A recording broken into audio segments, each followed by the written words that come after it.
make it, do it, makes us harder, better, faster, stronger.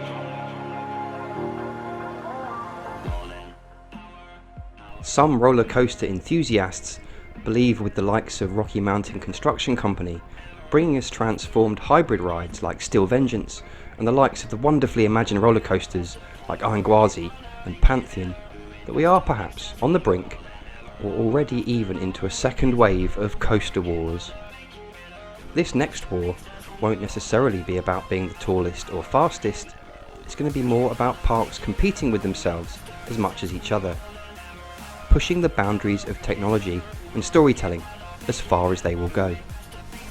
But there was a time and a place when the competition between parks all over the world was pretty fierce, especially in terms of who is going to have the world's record-breaking roller coasters. This was a war not to be fought with guns and bullets, but with steel and wood, marketing budgets, corkscrews and loops. This is the story of the Coaster Wars. Welcome back to Theme Park World Tour. North America, 1989, and a new era had begun. Magnum XL 200 was opened at Cedar Point in Sandusky, Ohio. The first shots had been fired. Dozens of roller coaster enthusiasts are streaming into Cedar Point today to take on their latest challenge, the tallest and fastest roller coaster of them all. Excitement is at fever pitch. The coaster was largely responsible for kicking the Coaster Wars off. Exceeding 200 feet in height, it was the world's first hypercoaster. When it was built, it was also the world's tallest, fastest and steepest complete circuit coaster anywhere in the world. Randy Giesler is president of American Coaster Enthusiasts. The wood coaster is raw and wild and rickety, though safe. And the steel coaster is contemporary, whooshy, state-of-the-art, innovative. They're both great. It was there, it was real, it was there, we arrived, we survived, it was great.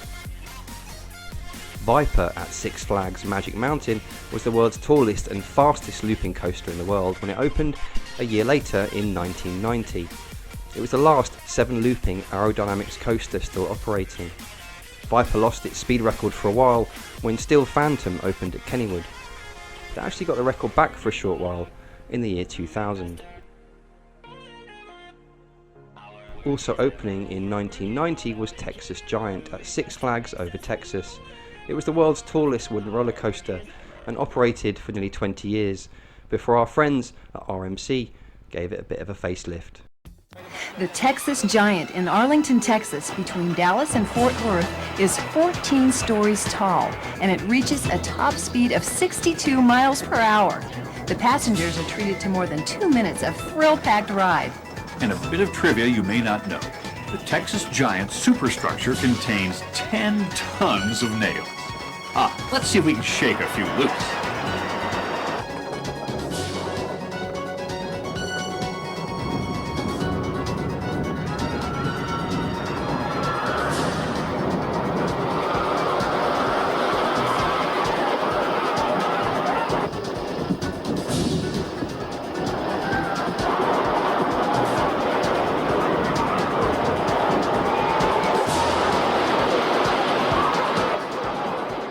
Into the early 90s now, and record after record started tumbling. The Ultimate at Lightwater Valley in the UK became the world's longest roller coaster. The opening of the ride is a year behind schedule, but the final polish was being put on this morning before the official launch by boxer Frank Bruno. The man who's fought Mike Tyson claimed not to be nervous. I'm a little bit more worried talking to you than in the ride, you know, because I've got Kleenex, some toilet paper in there, and if anything happens I can jump over the side, you know, or something like that. As he was strapped in with a group of invited youngsters, there was a bang, a puff of smoke, and the car was off. Along 1.5 miles of track, an almost sheer drop of 157 feet, and at a top speed of 60 miles an hour. Best ride I've ever been on, it's brilliant, it's fast, you go really fast, and I was scared, I thought my head was going to fall off. Lightwater Valley's owner says although a bigger ride has almost been completed in Texas, he can always add a bit more to his to ensure it stays the longest in the world. All I can tell you is I'm in agony after going round once sitting at the front. I've twisted my neck. So as I go to find a good doctor, I'll leave you with the thrills and the spills of the ultimate machine.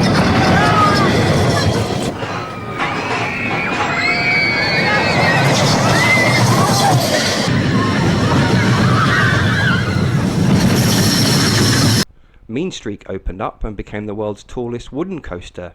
It was later to become Steel Vengeance.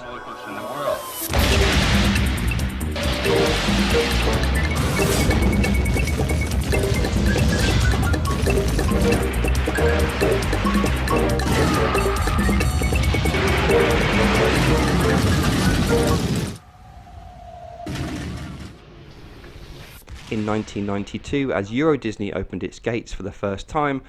Hello and welcome to Euro Disney. The sun's shining, everyone's constantly smiling out here. Rattler opened up at Six Flags Fiesta Texas in San Antonio. It was the world's fastest wooden coaster and took the record of the tallest. It's one of many rides on this list that have since been converted by RMC. Also in 1992, the inverted roller coaster arrived with Batman the Ride at Six Flags Great America. Clones of the ride exist all over the world. The ride cost $7 million, and Bollinger and Mabillard's inverted steel track represented a great leap in coaster design. Without it, we'd have been robbed of some truly amazing coasters over the last 30 years. It felt like being in the cockpit of a jet fighter plane. Adding to the thrills is something called the Heartline Spin, a 360-degree roll at zero gravity. Batman the Ride covers more than a half mile of track in about 2 minutes. Even with a long wait, riders felt it was worth it. Yes! It's the best! It's so good! Batman is the best! Riding an airborne Batmobile is all made possible because the Six Flags theme parks recently joined the Time Warner Entertainment family. The ride behind us illustrates the synergy of Time Warner and Six Flags, that we're able to create an entirely new experience that probably has never existed in the theme park with every element of a thrill ride. I mean, this is the most exciting ride. It's probably the big daddy of them all now, combined with probably the most exciting entertainment franchise, Batman.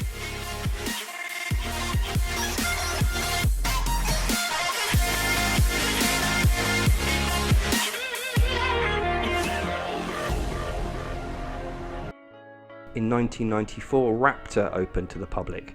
It was the tallest, longest and fastest invert anywhere in the world. Me here is the Raptor, and we put the Raptor in 1994. That gave us a record year here at Cedar Point, but this is just one of what we consider to be 5 world-class coasters that we have here in the park. Six Flags and the Cedar Fair Group were going at it, toe to toe, but there was room for other contenders to take a shot at the throne in this ever-changing race for theme park supremacy. The big one at Blackpool Pleasure Beach in the UK briefly became the world's tallest and steepest roller coaster.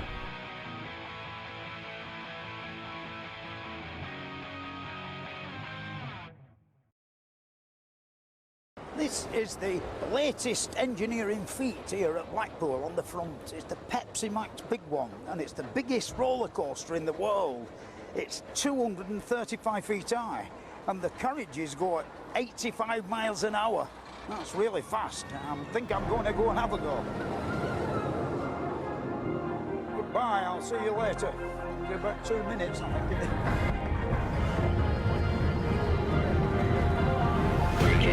Make it, do it, makes us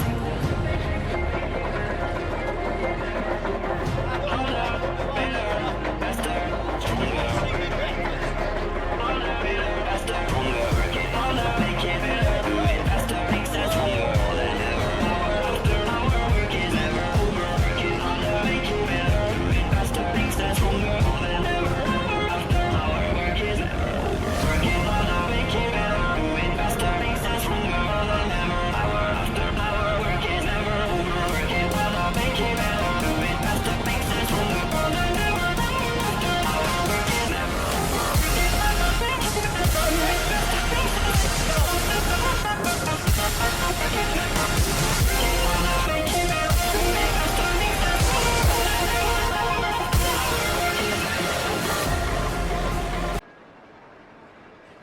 having just got off the Pepsi big one, you know, all as I can say is it must be a nerve-wracking business being in charge of a place like this and a machine like that. And then this is Jim who's actually in charge. You know, them lot going up there don't really know what's going to happen to them in a second or two, do they? They're going to love every minute of it, Fred. They really are. It has been nerve-wracking around here. It tests you at times, I'll tell you. Yeah. Quite scary, really, for the timid, isn't it? Well, that's the idea of the business, is to scare the pants off people, but do it safely. And that's what it's all about, really. How many tons of iron is there in it? There are 2,700 tons of steel in that. And most of it was manufactured and supplied not far from here. In Bolton. Oh, I know, Robert Watson's. That's right. Famous structural steel firm. That's right. They made all the framing and all the steel work came from a company in Southampton. Oh yes, it's biggest and best in England. It's the biggest. I can't see anything in Europe or England or whatever going bigger than that at the moment. Fairly frightening to think of anything going that bigger. And 2 years later, Cedar Point opened Mantis, the tallest, longest and fastest stand-up roller coaster to date. It was later renamed to Rougarou. Now a monstrous, mutated form of mantis roams free. Carnivorous beast driven by an insatiable appetite for... An appetite no longer satisfied as easily as its predecessors. Now mantis wants more.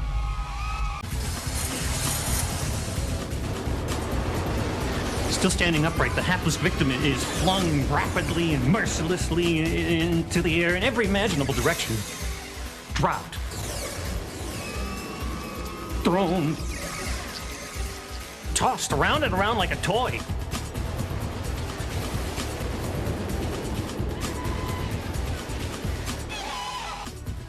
Mantis is real.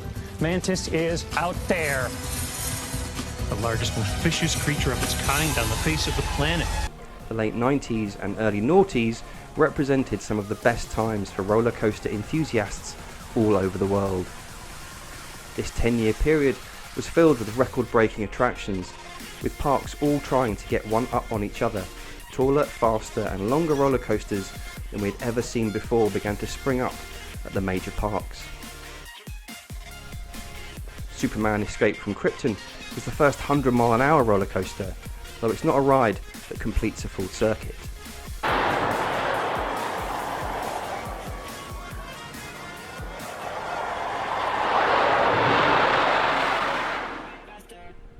Also at Six Flags Magic Mountain, Riddler's Revenge became the tallest and fastest stand-up coaster in 1998.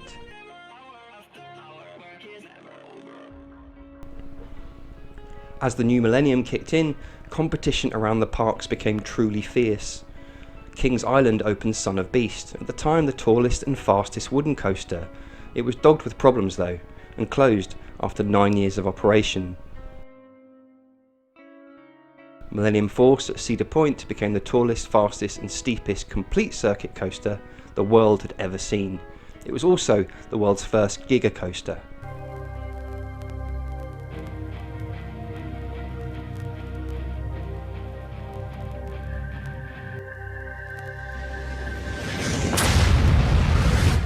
At the turn of the millennium, there were signs.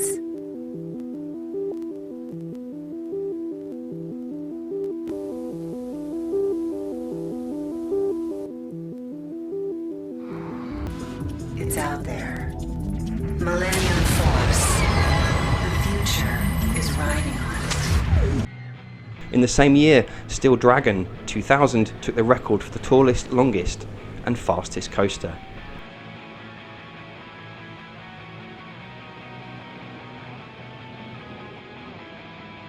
It was also around this time that launch coasters began to come into their own.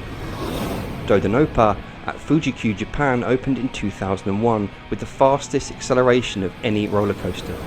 In just 1.6 seconds, it reached speeds of well over 100 miles an hour.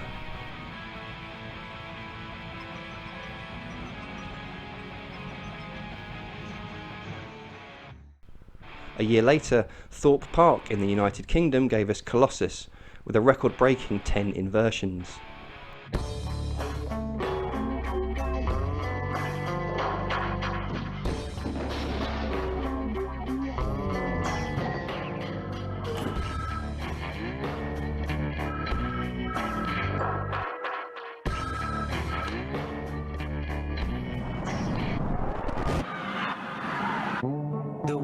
first 10 looping roller coaster. Colossus. It never leaves you. Thorpe Park. X2 at Six Flags Magic Mountain opened as the world's first 4D coaster, and it was the last roller coaster to ever be installed by Aerodynamics. The wildest ride on the planet. Even the wildest roller coaster in the world still gives you a sense of security because you follow the track, you do what the track does. But with X, that last sense of security is gone, destroyed. You don't do what the track does anymore. It's truly one of a kind. The appearance of X is another example of the bizarre lengths coaster designers are going for our riding pleasure. And the introduction of X gives Six Flags Magic Mountain the world record for the most roller coasters at any one amusement park in the world. 15. Enter the fourth dimension. X is what Aero Development calls the only fourth dimension roller coaster in the world. Right now, most coasters just can move through three-dimensional space. You're fixed to the car, you're always facing forward or backwards, depending on what the car is, but it doesn't change during its path. So the fourth dimension to me really is not time, it's spin. That's designer Alan Schilke, the maniacal mind behind the madness. He's got twisted steel on the brain for sure. My mom always said I had a death wish. Schilke's been designing coasters for nearly 15 years, but the idea for this twisting, spinning, looping creation came long before he ever even knew what a Pythagorean theorem was. Actually, the first time I ever thought about doing a ride like this was as a kid, about 12 years old, riding the Zipper. It's my favorite ride at a fair. It does front flips and back flips, and way back then I thought, hey, wouldn't it be great to, put one of these on a roller coaster? So designer Alan Schilke developed a revolutionary 4-track system that allows riders to take controlled spins forwards and backwards through incredible dives and intense loops. Accelerator at Knott's Berry Farm opened to the public, a hydraulic launch coaster and a precursor to rides like Top Thrill Dragster, which opened in 2003 and became the tallest and fastest roller coaster in the world. At 420 feet tall and with a 120-mile-an-hour launch, it's a ride that captured the imagination of the public and roller coaster enthusiasts the world over. Intamin, who built Top Thrill Dragster, were at it again in 2005 with King Dakar, taking the height record by just 36 feet. It still remains today as the tallest roller coaster in the world. King Dakar was perhaps the last of the world beaters from this intense period in roller coaster history. But what a time to be alive if you're a roller coaster fan. What followed from this point were mere skirmishes compared to those heavy battles of the past. Since that incredible era, we have seen that not all roller coasters need to be the tallest or fastest. Maverick at Cedar Point opened in 2007 and was testament to this. In the years that followed, the ride experience, the airtime, and unique elements on a roller coaster have become the new currency to attract guests to theme and amusement parks. Other records have tumbled over the years. The Smiler at Alton Towers Resort in the UK still has more inversions than any other roller coaster, and Formula Rossa has become the world's fastest roller coaster. RMC, the Rocky Mountain Construction Company, who we mentioned at the start, have been changing the game since 2012, with rides like New Texas Giant. This was their first conversion, and ever since, RMC are arguably the most popular manufacturer for roller coaster enthusiasts. I get the feeling that nowadays, every park on the planet would probably like an RMC, whether they'd like to admit it or not. We quickly saw some amazing rides like Iron Rattler and Outlaw Run, the first wooden coaster with multiple inversions. I have no doubt we will see more records beaten in the coming years. But it's the new technologies, branded rides and immersive experience that are the new boundaries to be pushed. Competition remains fierce, and that can only be a good thing for anyone with a love of steel and wood. Thank you for watching, and if you've enjoyed what you've seen, please don't forget to subscribe. You like the series that you made, riding blind through clouds, with something disappear, riding blind.